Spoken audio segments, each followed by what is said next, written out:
I have been thinking the whole night. Nothing's fine, I'm torn. Before ako natulog, inisip ko. Sabi ko, ano talaga pipiliin ko? Nandito ka? Ayaw mo ba?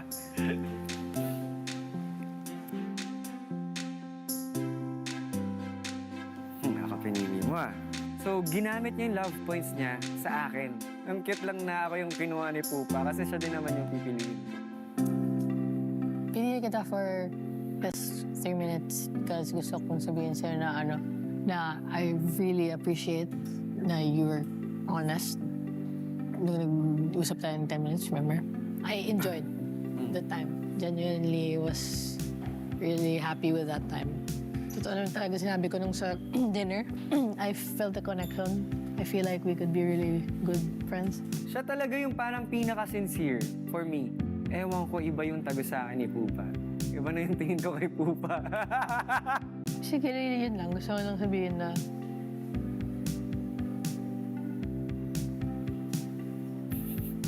parang feeling ko nagigets mo na. Gets ko naman. Nag-ano ba? Oo, nagigets ko naman. Na-read mo ba? Yes. I was certain na si Jom piliin ko eh. Sabi ko, si Jom na pipiliin ko talaga. But then, yun nga, parang... Dumating si JC. Tapos, yun nga, parang nag-click din kami. Sobrang happy ako na makasama ka dito sa Hong Kong. And ikaw yung pinili ko kasi I think pag-uwi natin magiging close din tayo. And thank you. Thank you also. I appreciate yung honesty mo. So, I kind of, bumalik ako sa sarili kong values. Ano bang gusto ko talaga? And number one is yung honest. Last day na, no? Last day na. Did you choose already? Nag-choose ka na? Medyo nahihirapan ako mag-decide kay Pupa at kay Alex. Meron kaming chance na malagamit yung love points. Actually, first ko din and definitely last na ginamit ko siya kay Ron. Wala, na-appreciate ko lang yung time na nakilala kita nung meron tayong group date. Parang kasi nga ikaw yung pinaka-least ko na hindi gusto sa kanila. And I think ang unfair ko doon. And I just wanna apologize for making you feel bad. I'm sorry, hindi ko siya intensyon. Kaya nga sinabi kong lover boy instead of playboy. Alam ko naman na nakakainis kapag nadjudge ka ng tao. Yeah, thank you for that. Kumbaga, sabi ko naman kahapon, na-appreciate ko din naman yung pagiging honest mo sa akin. Laging kailangan ba mawalan ng oras or maubusan ng time or opportunity kayo for you to realize na parang ang isang tao pala hindi mo pwedeng sabihin masama o mabuti siya sa unang kita mo pala sa kanya. Ikaw yung pinaka-late na pumasok pero ikaw yung Feeling ko unselfish ka na. pinaka nagustuhan ko. I mean, yung wow factor na gusto kong makuha dito, dun ko lang nakuha nung pumasok ka. Thank you. Meron akong desisyon or meron akong napili. And I think okay na ako doon. I'm so happy din na nakilala kita. Kahit na saglit lang. Hindi ko alam, hindi ako nag-expect talaga na kung sino man pipili sa akin dyan. Thank you. Pwede kayo hug? Oo. Nagulat ako na he wanted to talk to me. Mayroon. I only have 3 minutes, so I just wanna say thank you. Thank you so much. Thank you for boosting me last night. Naiba talaga yung ano ko. I mean, yung tingin ko sa inyo.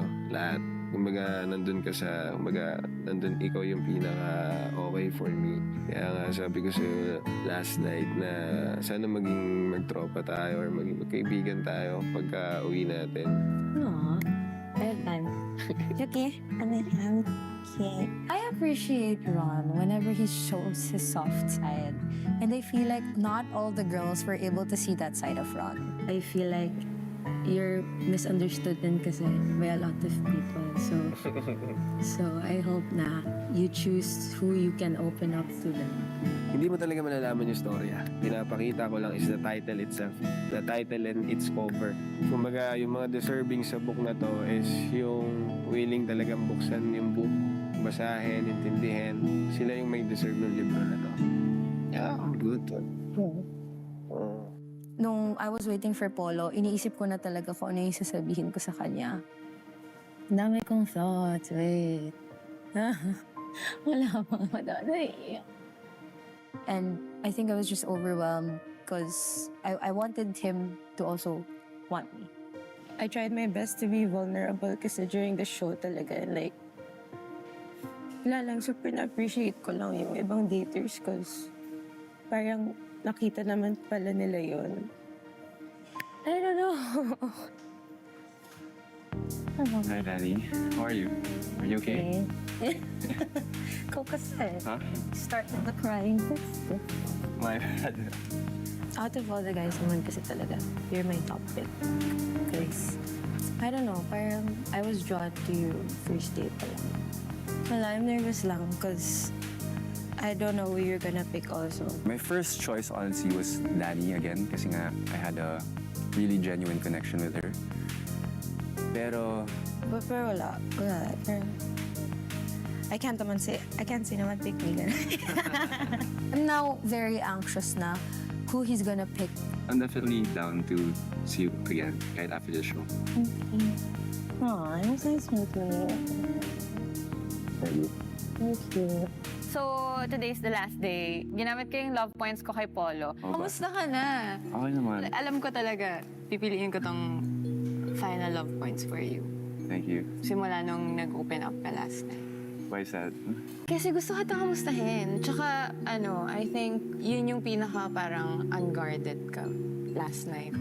Kind of, yeah. Actually, hindi ako sanay na mag I know. Kaya nga nag-breakdown ka talaga, diba? So, Yeah. gusto ko talaga kamustahin ka. Ano I'm ba yung, okay. Kasi... Ano feel mo right now? I feel lighter, for sure. Gusto ko talaga yung sinabi mo na kaya siguro ako nag-artista kasi I feel unseen. Di lahat ng tao kayang maintindihan why they act why they are the way they are.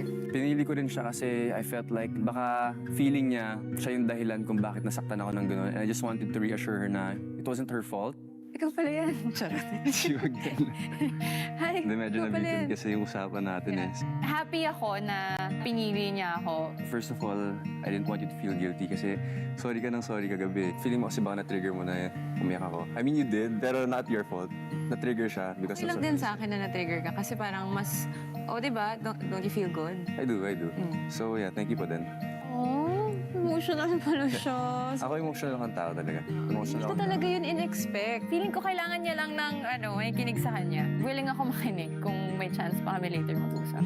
After what happened, I think now I'm more drawn to Victoria kasi parang mas na-attract ako sa ganun. Mas na-attract din ako sa pagiging vulnerable niya.